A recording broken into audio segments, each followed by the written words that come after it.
लक्ष्मीनाथसमारम्भां नादयामुनमध्यमाम् अस्मदाचार्यपर्यन्तां वन्दे गुरुपरम्परां यतिराजाय विद्महे श्रीभाष्यकाराय धीमहि तन्नो रामानुजार्य प्रचोदयात्.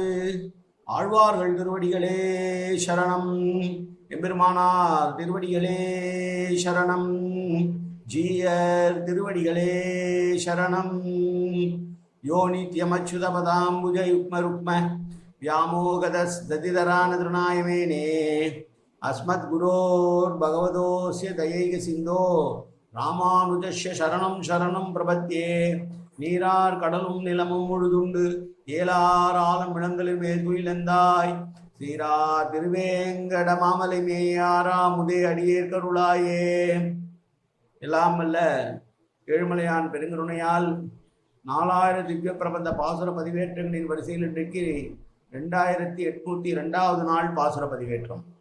நம்மாழ்வார் அவருடைய பெரிய திருவந்தாதியிலே 6ஆம் திருமொழியிலே வரக்கூடிய 6வது பாசுரம், 56வது பெரிய திருமொழி பாசுரம். இந்த பாசுரத்தை சேவிப்பதற்கு முன்னால் நாம் ராமானுஜாச்சாரியார் அருளிய தனியனை சேவிக்கலாம். முந்துற்ற நெஞ்சே முயற்சி தனித்துரைத்து வந்தித்து வாயார வாழ்த்தியே சந்தம் உருவூரும் சோலை சூழ் மொய்ப்பூம் ஒரு நல்குருவுரன் மாறன் பெயர் கூறு. என்னுடைய மனதிலே வந்து அமர்ந்து விட்டார் பெருமாள் என்று சொன்ன உடனே சிலர் கேட்கிறார்கள், உனக்கு மட்டும் எப்படி இது சாத்தியமாயிற்று என்று கேட்டால் அதற்கு சொல்லுகிறார், இதெல்லாம் யோசிக்க வேண்டிய அவசியம் இல்லை. ஒருவனுக்கு ஒரு பெரும் பொருள் கிடைத்தது என்றால் அந்த பொருளை அனுபவிக்க நினைக்க வேண்டுமே தவிர அது எப்படி வந்தது என்றெல்லாம் யோசித்துக் கொண்டிருக்க வேண்டியதில்லை. இது அவனுடைய நிர்வேதுவ கிருபையினால் எனக்கு கிடைத்தது என்பதனாலே இதை விளக்கியெல்லாம் சொல்ல முடியாது என்று சொல்லுகிறார் ஆழ்வார். பாசுரத்தை சேவிப்போம். வரவார் ஒன்றுமில்லையால் வாழ்வினிதால் எல்லே ஒருவாறு ஒருவன் புகவாறு உருமாறும் ஆயவர்தாம் சேயவர்தாம் அன்றுலகம் தாயவர்தாம் மாயவர்தாம் காட்டும் வழி.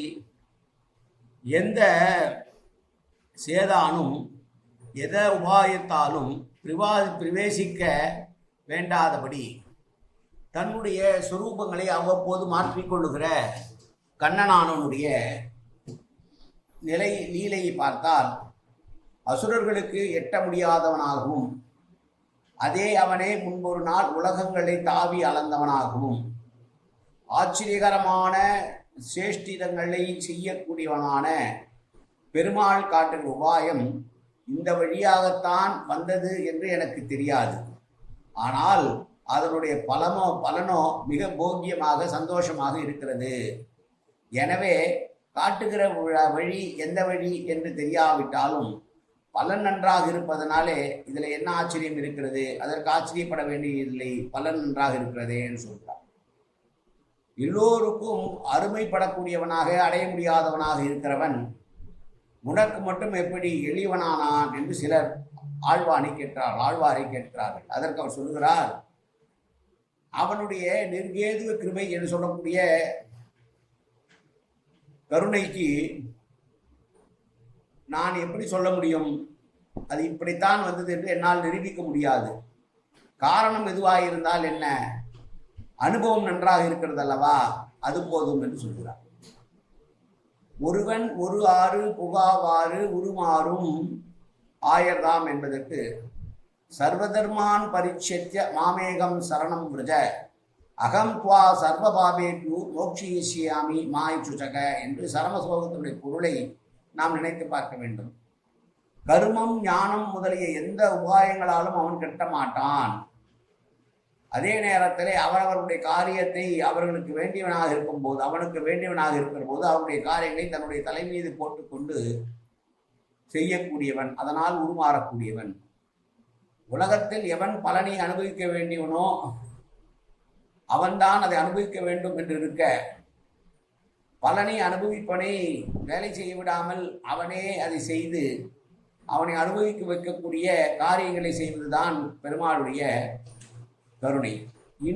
இனி உருமாறு மாயவர் என்பதற்கு பரஞ்சோதியாய் இருக்கக்கூடிய பரமபதநாதன் அந்த உடலை விட்டு அழுக்கு மானிட உடலை எடுத்துக்கொண்டு வந்ததுதான் உருமாறி என்று சொல்கிறார். சேயர்தாம் என்றால் பாண்டவர்கள் போல பக்தர்களுக்கு மிகவும் நெருக்கமாகவும், துரியோதனன் போல துஷ்டர்களுக்கு தூரஸ்தனாகவும் இருப்பதை சொல்லுகிறது. ஒரே கால சமயத்திலே எல்லோருக்கும் சமீபமாக இருக்கக்கூடியவனாகவும் இருக்கிறான் அவன் என்று சொல்கிறார். ஒரு கால் நண்பனாக, மற்றொரு கால் எதிரியாக, விரோதியாக என்று செய்யக்கூடிய மாயத்தன்மையெல்லாம் உடையவர் அந்த எம்பெருமான். அவனுடைய இன்னருளால் தான் எனக்கு அவனுடைய பிரத்யட்சம் கிடைத்தது. அது அவனுடைய வழி நிர்கேதுவ வழியாக இருப்பதனாலே அது எப்படி வந்தது என்று நான் கவலைப்பட தேவையில்லை. வந்தது இருக்கிறது. எனவே எனக்கு ஒன்றும் ஆச்சரியம் இல்லை. நான் அதை அனுபவிக்க தயாராக இருக்கிறேன் என்று சொல்கிறார். உலகத்திலே ஒருவனுக்கு மிகுந்த செல்வம் வந்தால் இது நமக்கு எந்த வழியாலே வந்தது என்று ஆராய்வது அவசியமா? ஆனந்தத்தை அனுபவிப்பது ஒன்றுதானே முடிய வேண்டும். அதுபோலதான் இந்த ஆழ்வார் சொல்கிறார், பகவத் கிருபை எனக்கு எந்த காரணத்தில் வந்தால் என்ன, ஆனந்தம் அழிவில்லாமல் இருக்கிறது, பார்த்து கொள்ளுங்கள் என்று சொல்லுகிறார் இந்த பாசுரத்திலே. இந்த 66வது பாசுரம் 56வது பாசுரத்தை மீண்டும் சேமிப்போம். வரவா ஒன்றில்லையால் வாழ்வினிதால் எல்லே, ஒருவார் ஒருவன் புகவாறு உருமாறும், ஆயவர்தாம் சேயவர்தாம் அன்றுலகம் தாயவர்தாம் மாயவர்தாம் காட்டும் வழி. காயேன வாசா மனசேந்திரியர்வா அப்யாப்தனாபா பிரகதேத சுபாவாது கரோமி எத்தது சகலம் பரஸ்மிசி நாராயணாயேரி சமர்ப்பயாமி. உடலாலும் உள்ளத்தாலும் வாக்காலும் சகல விதமான பாவங்களும் தோஷங்களும் நிறைந்ததாக உலகத்து இயல்பு இருந்த போதிலும் அடியேன் செய்கிற நல்வினையோ தீவினையோ அத்தனை உன்னுடைய கமலமலர் பாதங்களில் சமர்ப்பிக்கிறேன் கண்ணா. காத்தருள்வாய் கண்ணா, ஏற்றுக்கொள்வாய் கண்ணா. எப்போதும் திருநாமம் கண்ணா கண்ணா கண்ணா என்று என் நாவில் ஒரு தருவாய் கண்ணா. சர்வத்திர கோவிந்தநாம சங்கீர்த்தனம். கோவிந்தா கோவிந்தா கோவிந்தா கோவிந்தா கோவிந்தா கோவிந்தா கோவிந்தா கோவிந்தா கோவிந்தா.